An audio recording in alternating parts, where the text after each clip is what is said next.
Salut tout le monde, je suis ravie de vous retrouver aujourd'hui pour une nouvelle vidéo. On va parler à la fois animaux et autonomie alimentaire parce qu'on va parler d'animaux un petit peu particuliers. On va parler des abeilles puisque ça y est, j'avais hâte de vous faire cette vidéo. On a enfin notre essaim d'abeilles. Dans la vidéo bilan de la première année en autonomie dans notre chalet, qu'on était en train de construire une ruche. Et donc ça y est, elle a été mise en place et on a attendu quelques semaines, on a essayé d'attirer des essaims sauvages, mais ces essaims ne sont pas arrivés. Par contre, on a un ami d'un ami apiculteur qui nous a fait cette belle petite surprise, ce beau petit paquet que vous êtes en train de voir, qui est donc un essaim d'abeilles. Donc c'est un essaim qu'il a récupéré chez lui, puisque lui il a une vingtaine de ruches. Il fait ça depuis des années et c'est une de ses ruches qui a essaimé et donc il nous a ramené dans ce petit paquet son essaim d'abeilles. Et donc il est très gentiment venu nous l'installer dans notre ruche. Donc là vous voyez, il est en train de mettre en place l'essaim. Là, ce qu'il est en train de montrer sur le cadre du fond de sa boîte de transport, c'est une abeille qui lui semble assez grosse. Donc il a eu un petit doute de savoir si c'était la reine, parce qu'elle est un peu petite selon lui pour être la reine, mais en même temps elle était quand même très grosse pour une abeille lambda. C'est pas du coup si malheureusement la reine n'est pas décédée dans le transport. Donc bah voilà, c'était un petit doute à ce moment-là, un petit moment de flottement. Là, il nous explique qu'il va taper un grand coup en fait sur la boîte et que ça va faire tomber l'essaim d'un coup. Et qu'après, il faudra juste mettre la petite serviette par-dessus pour inciter les abeilles à descendre et à ne pas s'envoler. C'est parti, il enfume un petit coup pour calmer les abeilles qui sont déjà sorties et les inciter déjà à rester un petit peu en place. Vous voyez cet énorme essaim qui tombe vraiment d'un bloc, je trouvais ça hyper impressionnant. Il y a plusieurs milliers d'abeilles qui tombent d'un seul coup. Clément met vite la serviette par-dessus pour pas qu'elle s'envole.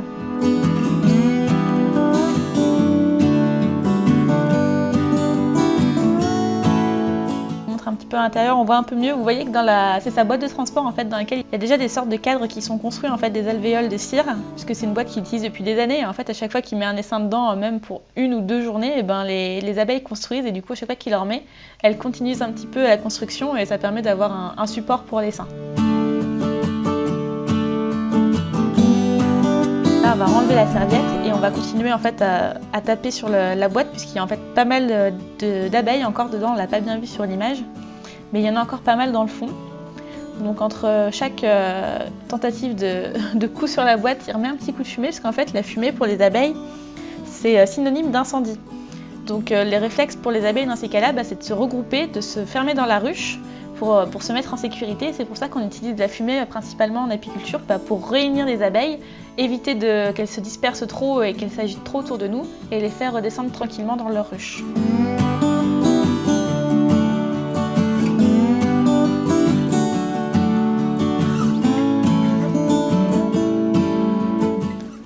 Sous le regard des chevaux, parce qu'on a mis les ruches en fait juste en bas de notre terrain, donc juste après les paddocks. Et Kaline, elle en a pas loupé une miette, elle est hyper curieuse, elle m'a fait trop rire. Donc là, vous voyez qu'il y a pas mal d'abeilles qui tournent autour de nous, donc c'est hyper impressionnant quand on est dedans parce que ça bourdonne quoi, de tous les sens.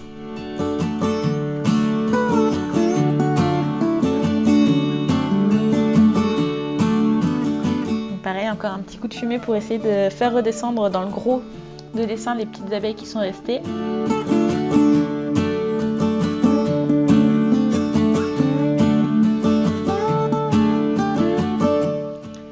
C'était vraiment la partie la plus longue, mais il fallait absolument toutes les faire descendre quoi, parce que la reine a tendance à être au cœur de l'essaim, mais elle aurait pu être restée dans le fond de la boîte, donc il fallait absolument toutes les récupérer pour être sûr de ne pas louper la reine.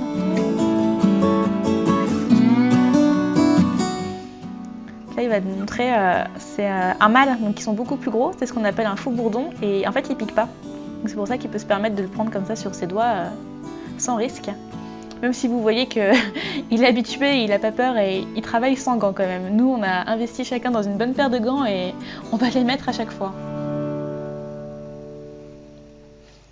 Donc là, on a fini de faire tomber toutes les abeilles et il ne reste plus qu'à les faire toutes descendre dans les cadres ou au moins ne pas les laisser rester dans la partie qu'on va refermer du couvercle parce qu'après, on va resserrer toutes les barrettes. Donc là, c'est ce qu'ils sont en train de faire.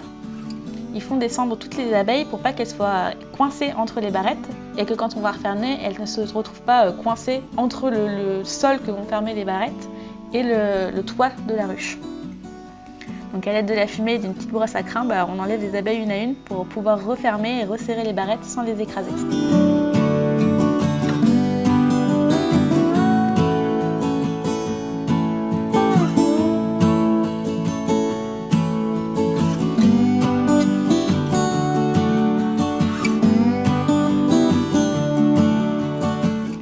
vous intéresse, je vous ferai peut-être une vidéo sur tout le matériel qu'on a acheté pour se préparer à recevoir notre essaim, tout le petit matériel nécessaire quand on démarre en apiculture.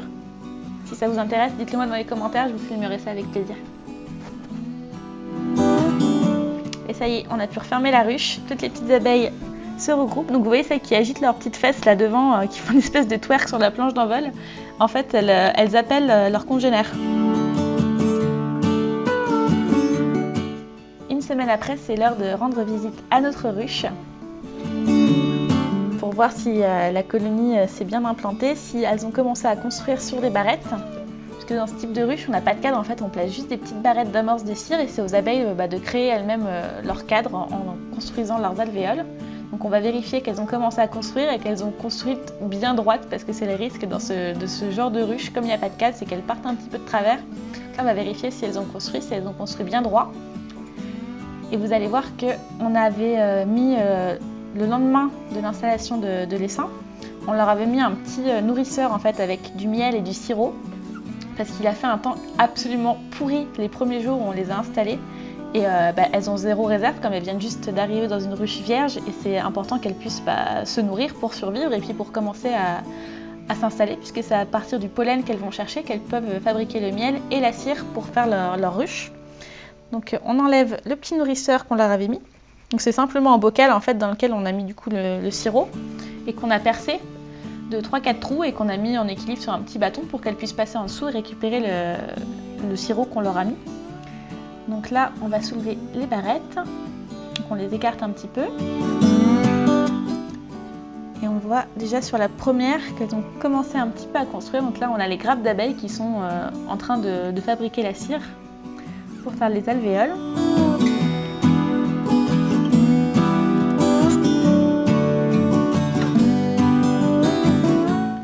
Est déjà un petit peu plus construite et en fait plus on va se rapprocher du centre, plus ça va être construit parce que c'est toujours là qu'elles font en premier en fait pour faire, c'est là où se place la reine et c'est là où elles construisent le plus, où elles vont faire le couvain et là où elles vont faire les plus grosses réserves de miel. Là, on a une première petite partie qui est construite. C'est déjà un bon début en quelques jours.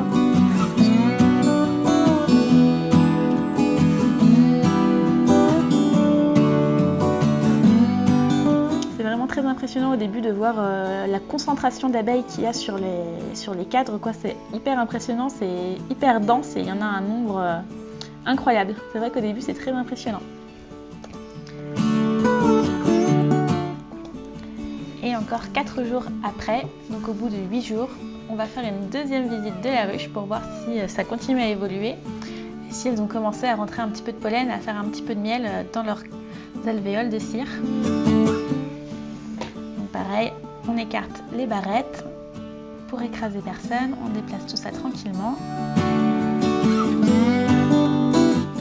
Et on soulève la première.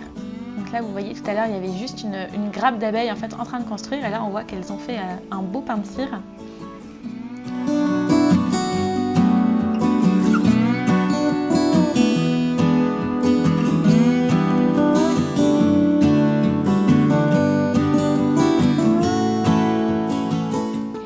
À partir du deuxième, on voit qu'elles ont bien travaillé. Et on a toujours ces grosses grappes d'abeilles hyper impressionnantes en train de travailler. Et on est super content parce qu'elles ont construit tous les cadres parfaitement droits, donc on était soulagés. Vous voyez ces cadres énormes et tout ce que vous voyez en orange, en fait, c'est les stocks de pollen qu'elles commencent à transformer en miel en fait.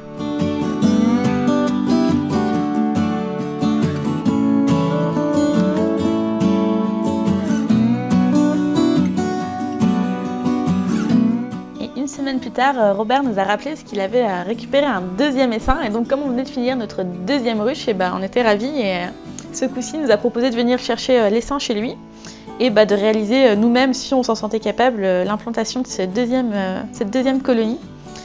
Donc c'est une deuxième ruche, vous voyez, qui est exactement similaire à la première, qu'on a placée juste en dessous en fait, à environ 6 ou 7 mètres de la première, et exactement dans la même orientation.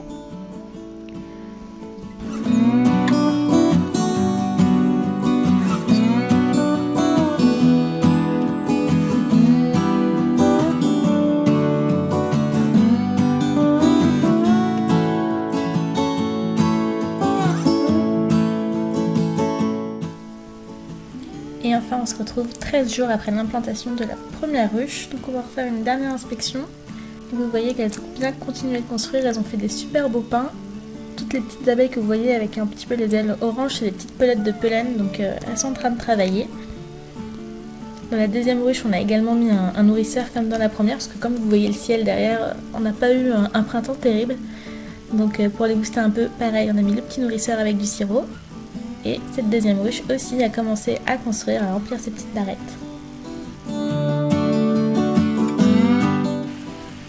Et voilà, j'espère que cette vidéo vous aura plu. Elle était un petit peu longue, mais je vais vous montrer toutes les étapes de l'installation de nos ruches. Je vous montrerai comment elles évoluent dans une prochaine vidéo. En attendant, je vous dis à la prochaine. Et si vous voulez savoir comment construire une ruche kenyane, je vous renvoie vers la chaîne Les Ateliers du Hameau. Nico va vous montrer comment fabriquer une ruche kenyane, puisque eux aussi ils vont l'installer dans leur jardin. Il a fait un tuto pour vous montrer étape par étape comment on fait. Je vous laisse aller voir ça et vous abonner à leur chaîne parce que ça vaut le coup. À la prochaine, salut!